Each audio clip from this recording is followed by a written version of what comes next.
बिस्मिल्लाहिर्रहमानिर्रहीम। अस्सलाम वालेकुम स्टूडेंट्स। सेकेंड ईयर केमिस्ट्री और ऑर्गेनिक केमिस्ट्री के OC6 के साथ मैं आप लोगों के सामने आज हाज़िर हूँ। अच्छा, आप लोगों ने अब तक देखा कि मैंने आप लोगों से लास्ट क्लास की अगर बात करूँ तो उसमें मैंने आप लोगों से बात की कि फ़ंक्शनल ग्रुप क्या होते हैं और होमोलोगस सीरीज़ क्या होती है। अच्छा, अगर मुझे अगले टॉपिक की तरफ जाना है जो कि है आइसोमेरिज्म का, तो मैं समझता हूँ आइसोमेरिज्म को अंडरस्टैंड करने के लिए हमें पहले इतना पता हो कि कार्बन की काउंटिंग क्या है और एल्काइल रेडिकल्स को क्या कहते हैं। ये सारी बातें अगर हमें अच्छे से पता होंगी तो एटलीस्ट मुझे अपनी बात कन्वे करने में आसानी रहेगी, और मैं समझता हूँ कि आप लोगों को भी उस बात को अंडरस्टैंड करने में आसानी रहेगी।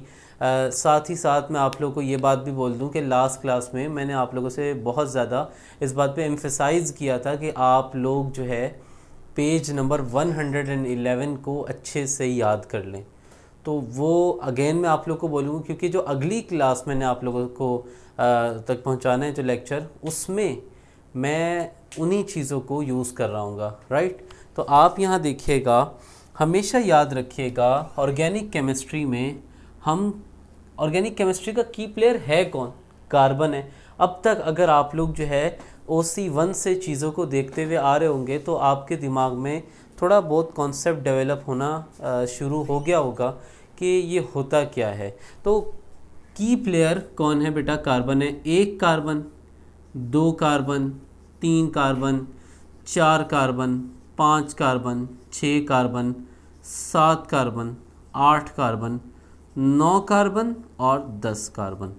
राइट, एक कार्बन को बेटा कहते हैं मिथ, दो को कहते हैं इथ, तीन को कहते हैं प्रॉप, चार को कहते हैं ब्यूट, पाँच को कहते हैं पेंट, छः को कहते हैं हेक्स, सात को कहते हैं हेप्ट, आठ को कहते हैं ऑक्ट, 9 को कहते हैं नॉन और 10 को कहते हैं डेक।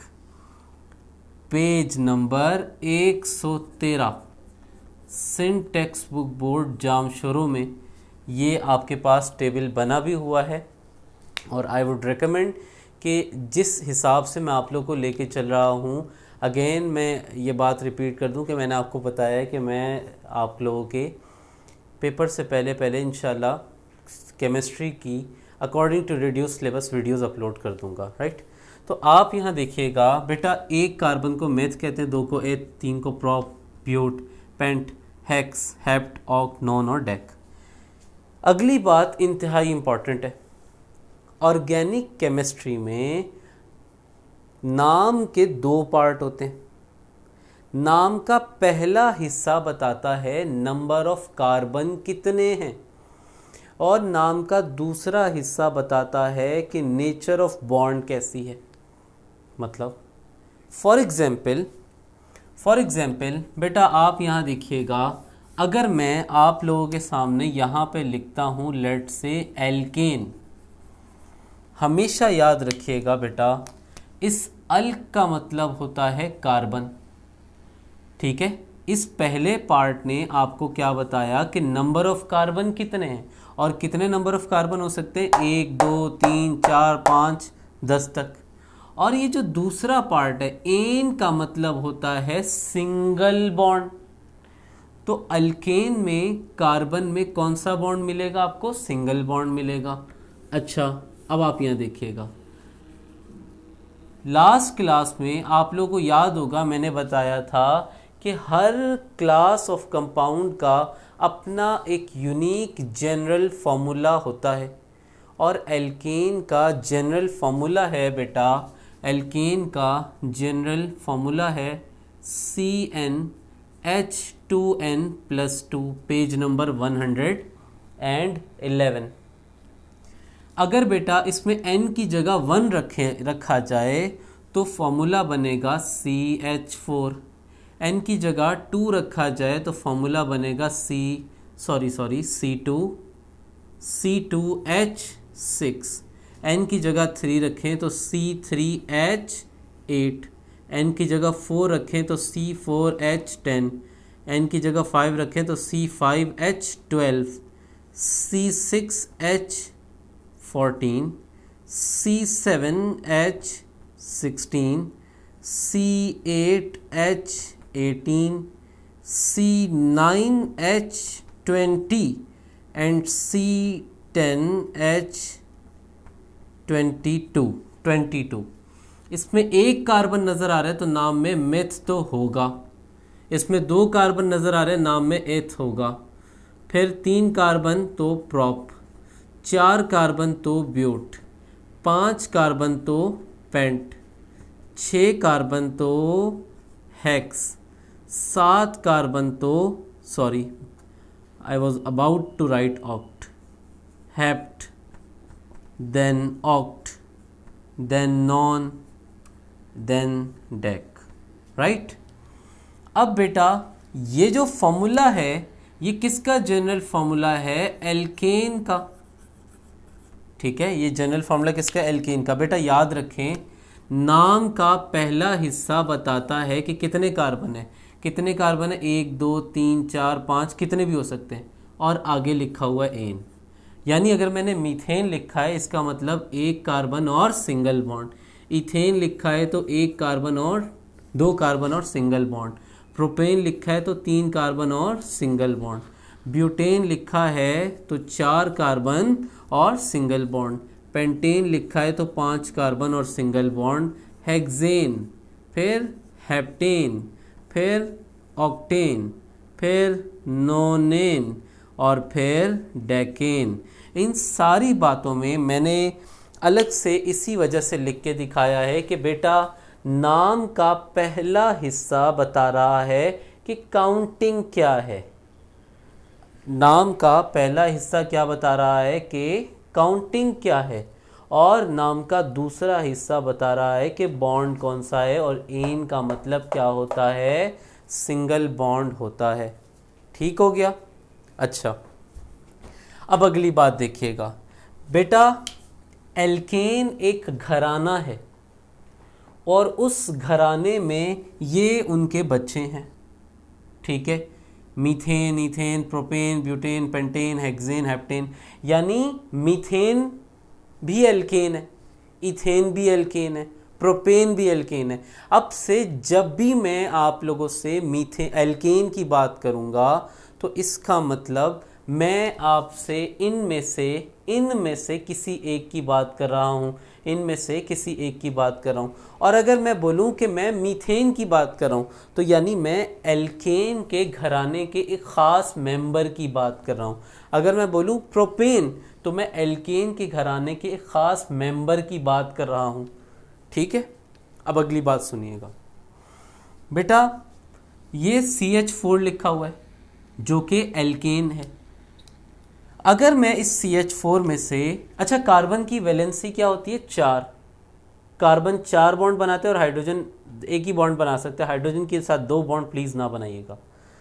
तो कार्बन और हाइड्रोजन के दरमियान डबल बॉन्ड, तो ये तो धमाका हो जाएगा बेटा। ठीक है, तो आपके पास अगर मैं इसका एक स्ट्रक्चर रफली बनाऊं, मैं अभी रेस कर दूंगा इसको, कार्बन के 4 बॉन्ड है और चारों जगहों पे हाइड्रोजन लगा हुआ है। देखें अब ज़रा समझिएगा, 1 carbon single bond, 1 carbon single bond, इसी तरीके से 2 carbon single bond and so on. अगर मैं एक काम ये करूं, जैसे अभी यहाँ पे बना हुआ था मीथेन जिसमें 4 हाइड्रोजन थे और 1 कार्बन था, अगर मैं इसमें से एक हाइड्रोजन हटा दूं, इसमें से एक हाइड्रोजन हटा दूं, ठीक है, तो ये देखें 1 कार्बन और उसके साथ लगे हुए 3 हाइड्रोजन और एक वैलेंसी खाली हो जाएगी। चेक करें, एक वैलेंसी क्या हो गई? खाली हो गई। इसी तरह अगर इसमें से एक हाइड्रोजन हटा दें तो 2 कार्बन और 5 हाइड्रोजन हो जाएगी और इसकी भी एक वैलेंसी खाली हो जाएगी। इधर भी यही काम करेंगे, 3 कार्बन और 7 हाइड्रोजन और एक वैलेंसी खाली हो जाएगी। इधर भी यही करेंगे, 4 कार्बन 9 हाइड्रोजन और एक वैलेंसी खाली हो जाएगी। 5 कार्बन और 11 हाइड्रोजन एक वैलेंसी खाली, 6 कार्बन और 12 12 कहाँ से, 13 हाइड्रोजन और एक वैलेंसी खाली, 7 कार्बन और कितने 15 हाइड्रोजन एक वैलेंसी खाली, 8 हाइड्रोजन कार्बन और 17 हाइड्रोजन एक वैलेंसी खाली, 9 कार्बन और 19 हाइड्रोजन एक वैलेंसी खाली, और 10 कार्बन और 21 हाइड्रोजन एक वैलेंसी खाली। अब बेटा याद रखें, ये मेरी बात बहुत ज़्यादा अहम है अगली जो मैं आप लोगों से कहने जा रहा हूँ, और यही चीज़ें मैं आप लोगों से डिस्कस भी कर रहा हूँगा। ये जो पॉइंट लिखा हुआ है ये फजूल में नहीं लिखा हुआ, इसका एक रीज़न है। अब तक ये बात तो जहन में बिठा ली होगी, नहीं बिठाई तो अब बिठा लो कि alkane, alkene, alkyne, alcohol, alkyl, ये सारी फैमिलीज़ हैं और हर फैमिली का अपना एक यूनिक जनरल फार्मूला होता है, ठीक है। और एल्केन का जनरल फार्मूला क्या है? CnH2n प्लस का 2, ये देखो ये लिखा हुआ, और n की जगह 1 रखना, ये 2 3 4 जो भी रखते, n की जगह उसकी वैल्यू रखते जाना और ये फार्मूला खुद ही बनता चला जाएगा। अच्छा बेटा, क्योंकि इसमें एक कार्बन है, एक कार्बन को तो सर मीथ कहते हैं, यहाँ पे मीथ लिखे, ये लिखा मेथ। 2 कार्बन है सर यहाँ पे eth, 3 carbon prop, 4 carbon but, 5 carbon pent, 6 carbon hex, 7 carbon hept, 8 carbon oct, 9 carbon non और 10 कार्बन डेक। सर ये बात तो समझ आ गई। अब मैं इसके आगे एन नहीं लिख सकता क्योंकि सारी जगहों पे हाइड्रोजन नहीं, एक वैलेंसी खाली है। अब मेरी बात याद रखो, मेरी बात गौर से सुनो। अगर एल्केन में से एक हाइड्रोजन हटा दें, अगर एल्केन, ये एल्केन ही है ना, मीथेन, मीथेन जो है वो एल्केन का बच्चा है। अगर एल्केन में से एक हाइड्रोजन हटा दें तो जो चीज़ बनती है उसको कहते हैं बेटा एल्काइल। क्या कहते हैं? एल्काइल। अच्छा सर इसका क्या मतलब?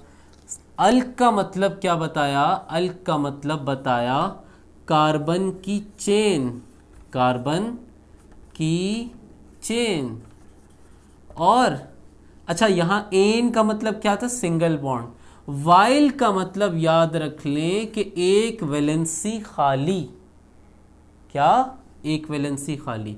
तो जब एल्केन में से एक हाइड्रोजन हटाओगे तो नाम के आगे एन हटा के क्या लगा दोगे?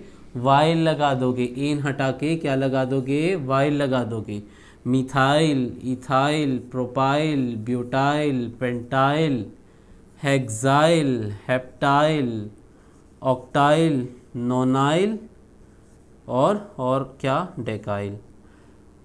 डेकाइल लिखा था ये, मैं इसको ज़रा ठीक कर देता हूँ, डेकाइल हो गया ये। अच्छा भाई, तो सर ये क्या, ये क्या लिखा हुआ है? ज़रा देखिएगा, मैंने ये बोला है एल्काइल रेडिकल्स। एल्काइल रेडिकल्स, ये जो चीज़ है एल्काइल रेडिकल उस वक्त बनते हैं जब हम एल्केन में से हाइड्रोजन को क्या कर लें? रिमूव कर लें। पढ़ें, यूनिवेलेंट एल्काइल रेडिकल। यूनिवेलेंट का मतलब जिनकी एक वैलेंसी खाली हो। Univalent alkyl radical are formed by the removal of hydrogen from alkane. Right, यहां तक की बात आपको समझा दी। अगली बात जरा समझो बेटा, इसका जनरल फार्मूला था CnH2n प्लस 2।